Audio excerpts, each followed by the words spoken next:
Over my career, I've made thousands of beats, but to this day, even today, I still open my DAW sometimes and just kind of hit a wall. Not because I don't know how to make beats, but because I know exactly what it takes. The pressure, the overthinking, the just general fear that whatever I make is gonna turn out crap. Or worse, making something I don't even like because maybe some other producer or other rapper might. Producers and beat makers like you have a million reasons not to create, but in this video I'm going to break down how I'm able to keep creating music despite those reasons, even after 5+ years of producing full time.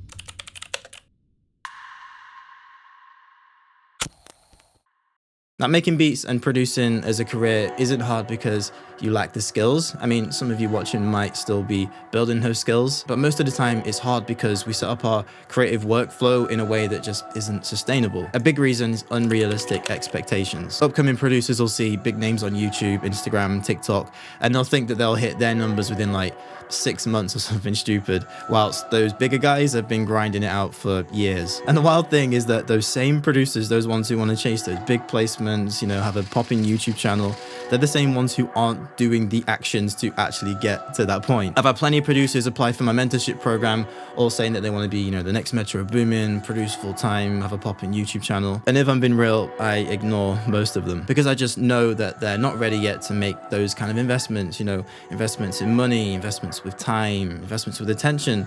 These are all really big commitments if you actually genuinely want to chase this kind of career. Then there's the producers making music they end up hating. They'll literally sit there and almost force themselves to make music they don't even like. Maybe they'll sit down and make 10 melodic trap beats every week when they really enjoy making boom bap, or they'll make drill beats when they actually enjoy making like soul samples. That's like their true passion. That's just not sustainable, man. Like, if every single beat you're making feels like it's a chore, then you're just gonna burn out fast. So for me now, I only make music that I enjoy. I'll build a catalog that I'm actually proud of, and I'll just make music my way intentionally. And I'll keep myself inspired by, you know, listening to the music that I genuinely love, asking others, you know, what they're listening to at the minute. Even just like changing location, you know, it doesn't have to be something crazy like traveling to a different country. You can literally just walk down the road, go to a local coffee shop, maybe book a little studio session out, or even just cook up with your boys, you know, somewhere that's just not in the same place that you normally work. And the benefit of doing that is that it allows me to stay loving what I'm doing. It doesn't detract from my life. It actually makes my life better because now I'm working with people, I'm working with clients, producers, artists who I genuinely wanted to work with from the beginning.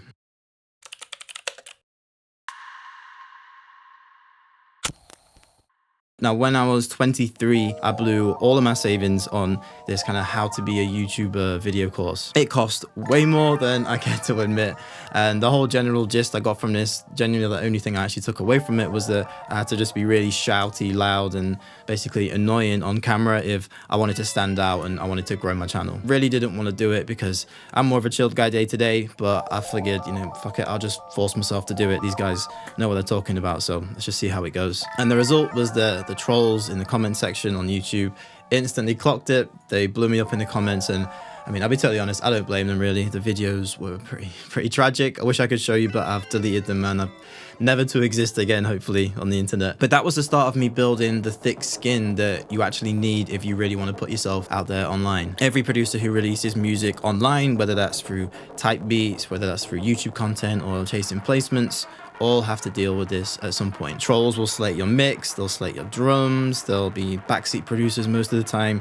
They'll even weirdly like troll your face or your clothes, just honestly just stupid shit. So I actually learned not to get too high from the positive comments, because if you ride the praise way too high, then there's only one way for you to go. When you start getting those negative comments, you'll just go super low. Now I just beat trolls to the punch. I'll list the things that I completely suck at right out of the gate. That way it takes all the power out of anyone else's hands to troll. If someone leaves a comment saying, bro, that beat's way too simple, I'm like, yeah, I know, that was the whole point. I'm leaving pockets for someone else to do their thing on it. So essentially they've got nothing now.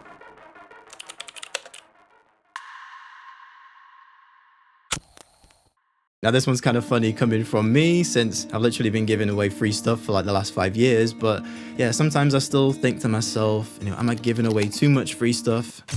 It's bullshit, honestly. I know that for me personally, plus dozens of other producers that have a lot of success by just giving away free value. I'm almost embarrassed to say this, but sometimes I'll be making a YouTube video and I'll just think, man, I could easily just package this into like a video course and get paid way more for it than if I was to just drop this on YouTube and make a little bit of money from, you know, ad revenue. Yeah, I'm honest, man. There's been times I've been tempted to just put some stuff, you know, behind some kind of paywall. You know, I'm not a crazy millionaire. I've still got bills to pay just like everyone else. But the truth is, every time I give something away for free, every time I give value away, it always ends up coming back round in a different kind of way. I've been able to work with brands that I've only, you know, dreamed of working with, landed some amazing opportunities, worked with really cool artists just off the back of giving away free content and building my own personal brand. So my advice is don't hold anything back. Whether you're trying to go for big placements or if you're trying to build a personal brand, it all follows this big idea of share the knowledge and then sell the personalization.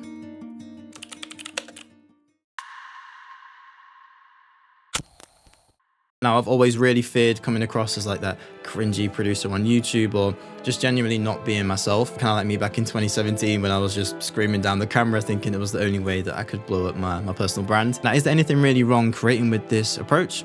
Definitely not. But for me, it was a problem because it just doesn't align with me or just who I am as a person. I think there's always going to be that temptation when you're trying to build a career in music production to play some kind of like fake character, you know, the mysterious quiet type or the loud hype man. And I'd say for a lot of people, including myself at one point, this just comes out of insecurity. Now, if you want to do that, if that's your thing, then just go ahead and do it. I'm not going to stop you from doing that. But for most of us, we're just playing a character because we're insecure about who we really are. And I think that this isn't sustainable. You can't keep a persona up that you know within yourself is fake long term. And this whole music production thing is something that I plan on doing for years to come. And realistically, if I'm not being myself, which I know from experience, you know, being that shouty, annoying guy on camera, that I'm not going to last, you know, a few months, let alone years.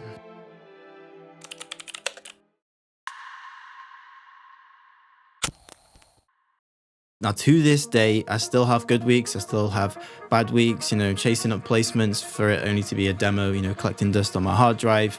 You know, a YouTube video might flop, negotiating really badly with a potential brand that I want to work with. It's not fun, but here's the thing.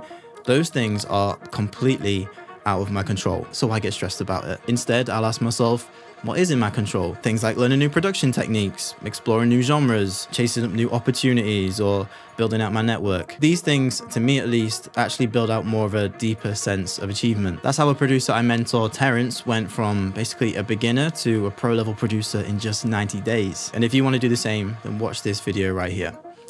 Peace.